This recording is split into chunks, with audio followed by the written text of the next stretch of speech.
Hello everyone. I'm going to speak today on drafting of joint venture agreements. A joint venture is a strategic partnership undertaken by entities for the operation of a business or execution of projects or obtaining some commercial objectives. JVs may be of many forms. These may be based on a contract or it can be based on equity.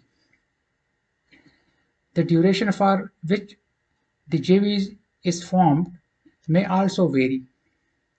JV may either be based on the continuous running of the business or for a specific duration, at the end of which the JV will cease to exist. The nature of the JV depends on the requirements of the parties and the resources along with other factors.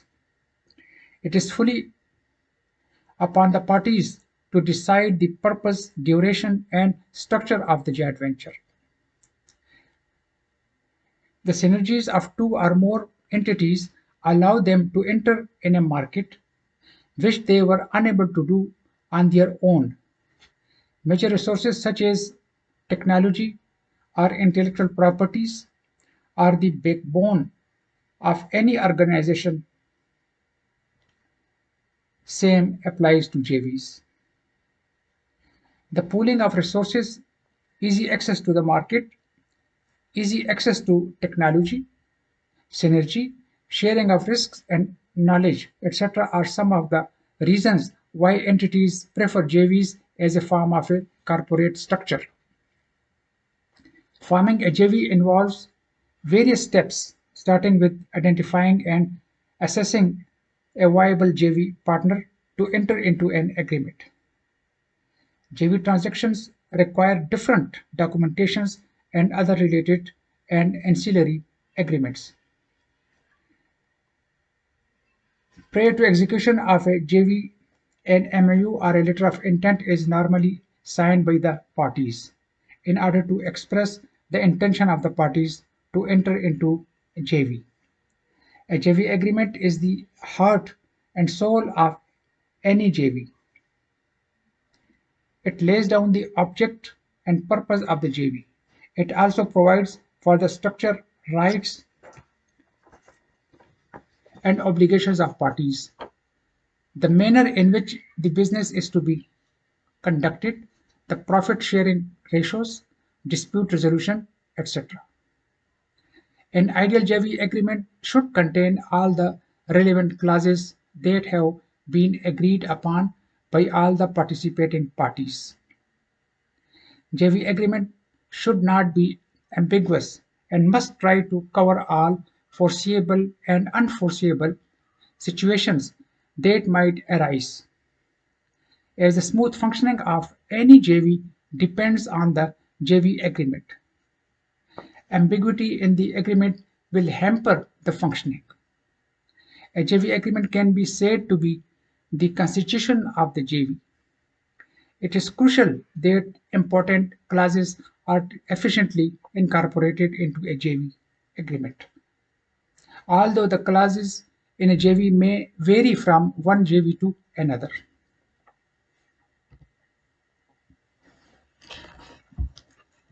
The JV, the joint venture agreement is a partnership between two or more entities, wherein these entities pool their resources and agree for a stipulated period to undertake a specific purpose, for instance, execution and completion of a project.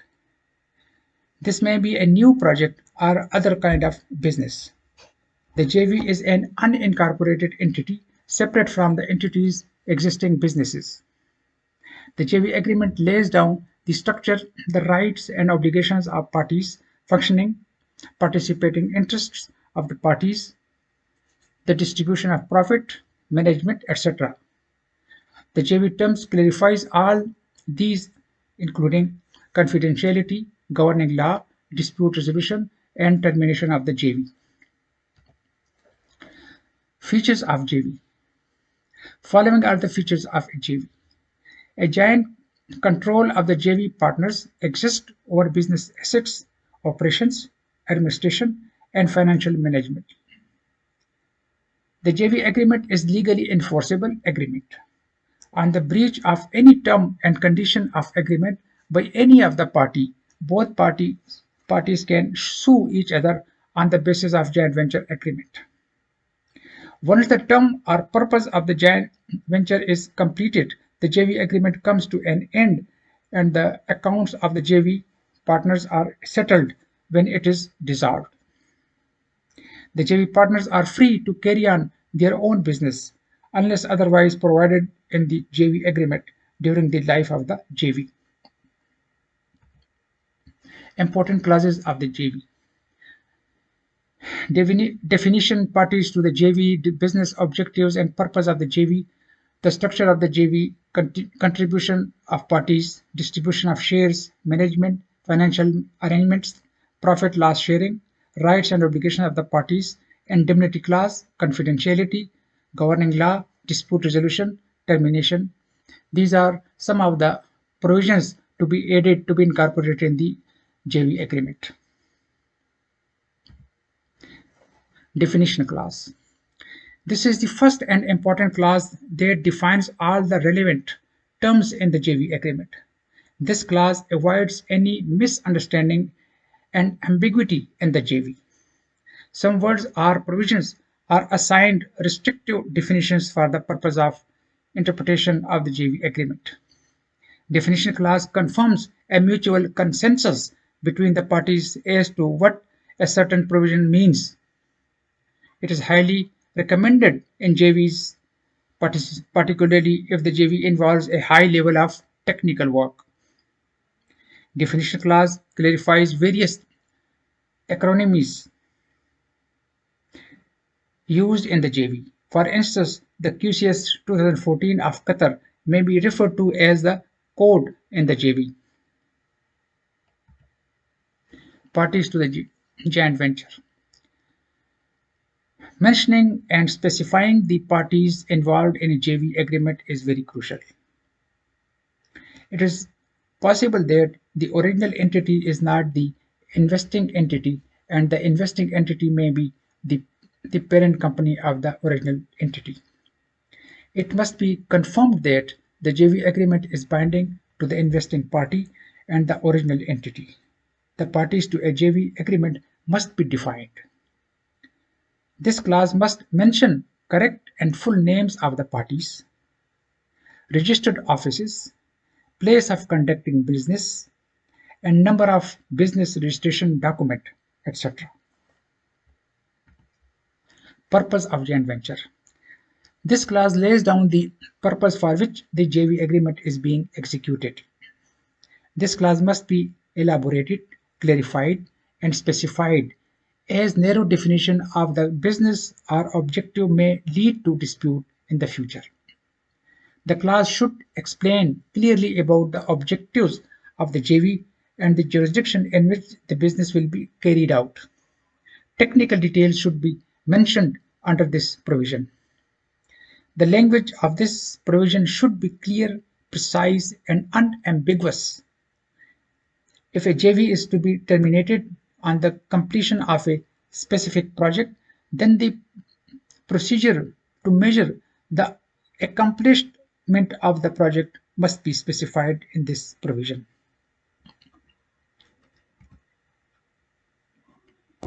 The structure of the venture, joint venture.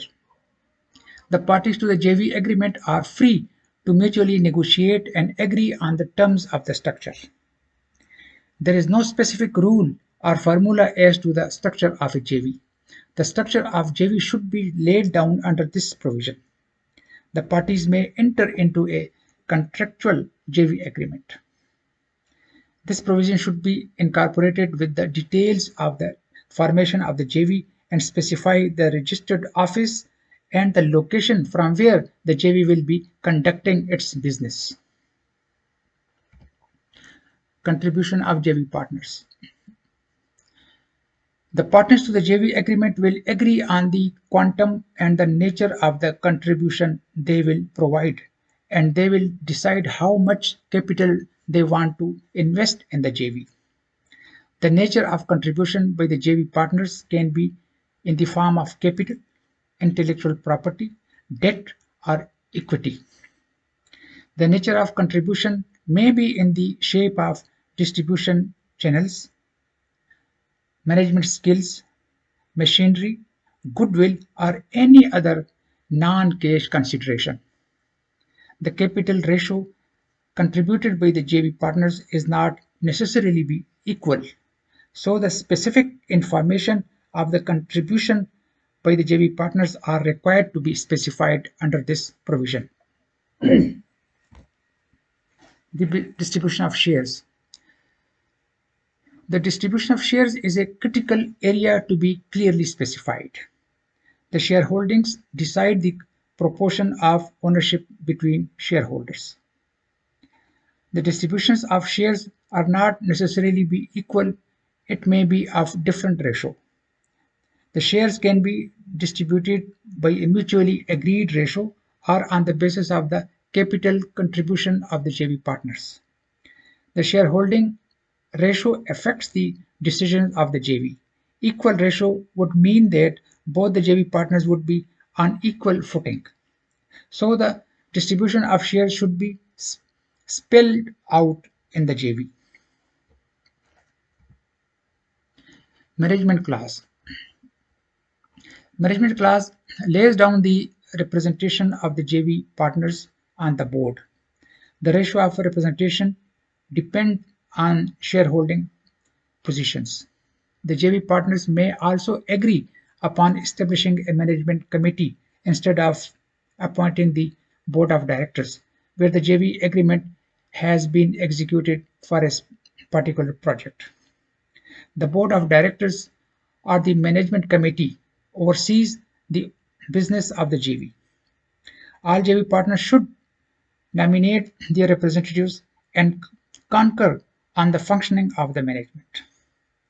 This clause will specify composition of board of directors, appointment of a director, his removal, and provision for alternate directors, remuneration, the composition of board of directors in case of a change of shareholding ratio, and the procedure for the appointment of the CEO or a managing director.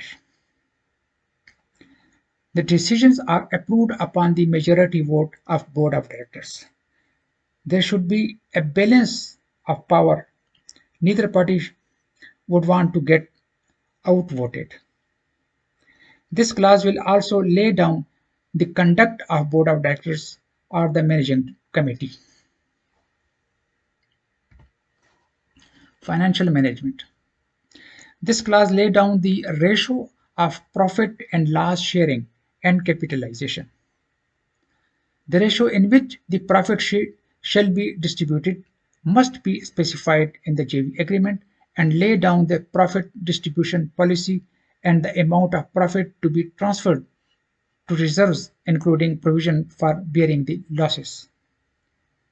Which procedure to be followed when there is a requirement to raise additional capital, including the terms and situations upon which the additional capital is to be raised, must be clarified. Various expenses such as legal fees or travel of the employees and other expenditures that are necessary for the smooth functioning of the JV are required. Therefore, provision pertaining to the dealing of such expenditures must be in the JV agreement. All such expenses can be deducted from the profits, or the JV partners can agree to share the expenses in a mutually agreed ratio. Rights and obligations of JV partners.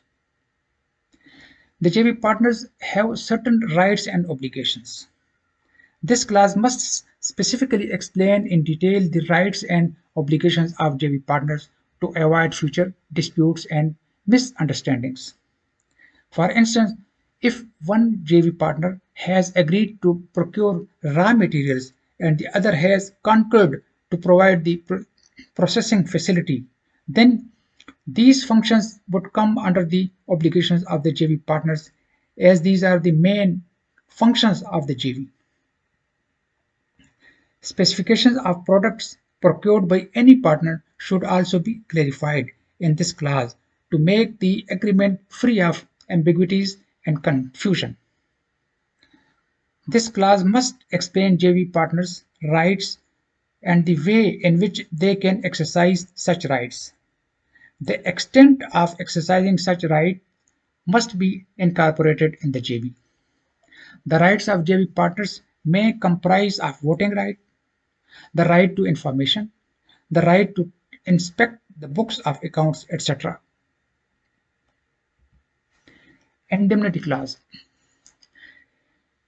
Indemnity is a legal obligation on one JV partner to compensate the other partner in the situation of breach of any contractual obligation. A JV partner who incurs loss due to a breach of other JV partner should be entitled to be indemnified for the losses. Please note that the right of indemnification is in addition to the right to recover damages under the law. The indemnity clause should be fair, balanced, and mutually agreed upon, and the language and scope of this provision must be clear and precise.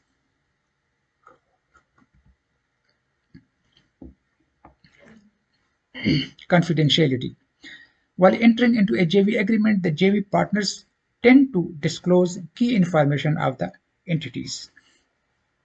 The information may be concerning technology, trade secrets, or intellectual property. These information in the wrong hands may cause the JV partners to suffer losses. This is the reason this clause is critical.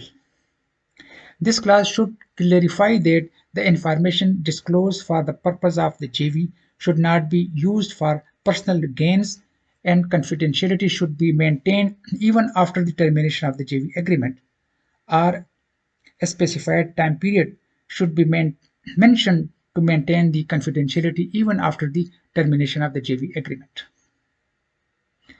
This clause must put an obligation on the JV partner to make sure that the employees to whom confidential information are disclosed should be bound by the confidentiality clause of the JV. The clause must clarify which information falls under the confidential information. Governing law and dispute resolution clause. The JV partners are free to mutually agree on the governing law. In the case of multiple jurisdictions, the JV partners should agree on single jurisdiction. The JV partners may have disagreements and conflicts. However, it does not mean it would lead to litigation. It is advisable to have a procedure in place to handle these situations. Termination of JV agreement. Many JVs do not continue for a long time and terminated. The termination clause tackles instances and breaches occurred on which the JV agreement could be terminated. Below events may be included in the termination clause.